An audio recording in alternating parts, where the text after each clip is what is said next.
Standard 7, Subject Social Science, Chapter number 11, Devotion towards the Almighty. In this chapter, we are going to learn about various great peoples who have devoted their life in worshipping gods, and they have discussed various types of worship to the people. They have teach various types of worshipping to the people of different religion.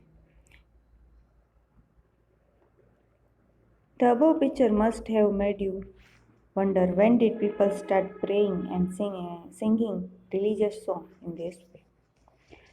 This deep devotion towards God is the gift of Bhakti and Sufi movements that started in 8th century. That means we can say that in 8th century, people have started to worship gods in form of Bhakti, Sufi and singing religious songs for Almighty. In olden days, common people stayed away from education. Traditionally, most of working class underwent vocational training. People were religious, but superstitions were widely spread. Due to this, undue advantage was taken by many opportunists. Religion became superficial, ideal worship has become widespread, and they weren't scared of king as much as of religious head and saints. Though people believed in respective religious books like Ved, Quran, etc., they were ignorant about main philosophy. Hindus and Muslims considered charity as a part of their religious belief. Ghosts, spirits, apparitions, etc., were believed in and even worshipped.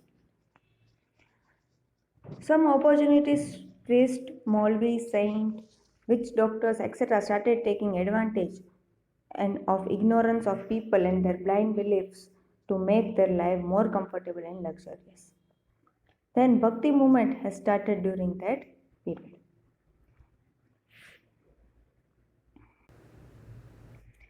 Though Muslims had spread Islam in India, Hinduism remained the main religion and retained its status. All these saints started a different religious revolution in religion, culture, etc. to bring people towards the belief of Almighty.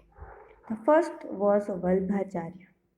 He was born in 1479 in Champaran in Telugu Brahmin family. He followed Vaishnavism and the religion of his family. He studied Vedanta, Darshan, Sutra, Dharma Shastra, Puran and history in Banaras. He travelled the whole world. He went from Rameshwar to Haridwar, from Dwarka to Jagannath Puri thrice to promote the Pushti Marg sect. His pilgrimage, he organized Srimad Bhagavad Katha and places where these discourses were organized as known as Betak. These are the deeds done by Vallabhacharya which we are going to learn in this paragraph. According to him, Brahma is pure and unbounded soul, and Krishna is the only Purna Purushottam Parabrahma, that is God.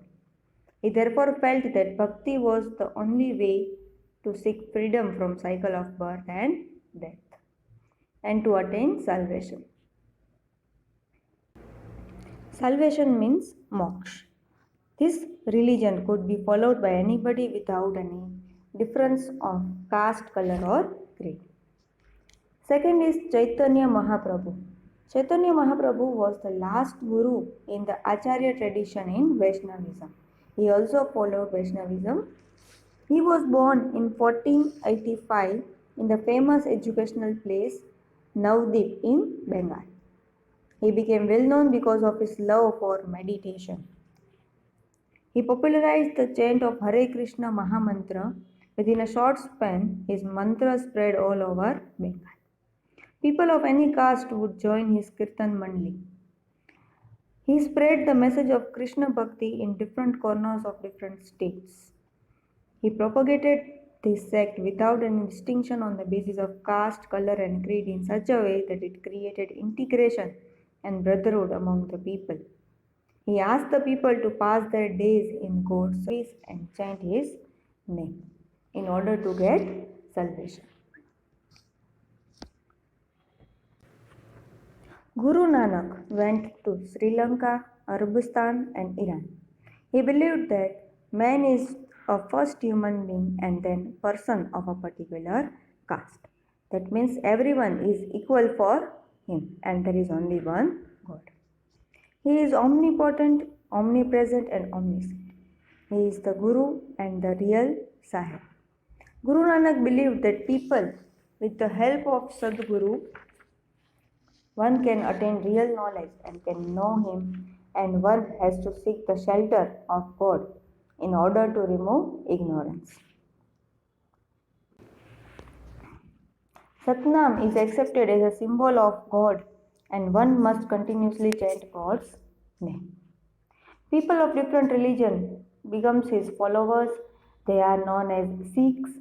His preaching are collected in a book titled Guru Granth Sahib, and today people are worshipping them. Next is Swami Ramanand. In the second half of 14th century, Swami Ramanand proved to have made a very strong and noteworthy contribution to the Bhakti movement. He preached his ideals and beliefs in a regional language which helped spread Vaishnav Bhakti. That means Vaishnav Bhakti teach people to worship Lord Krishna. He propagated the main ideas of scholar, adding to his inputs if necessary, and spread the Bhakti revolution in North India. His followers were Kabir and Raidas. All these saints have teach Vaishnavism such as Vallabhacharya, Chaitanya Mahaprabhu, Swami Ramanand, and many more saints who are going to teach, who had teach people to Vaishnavism religion and follow the rules of Vaishnavism. In next part, we will learn about Narsi Mehta, Kabir and Raidas. Kabir and Raidas were the followers of Swami Ramanand.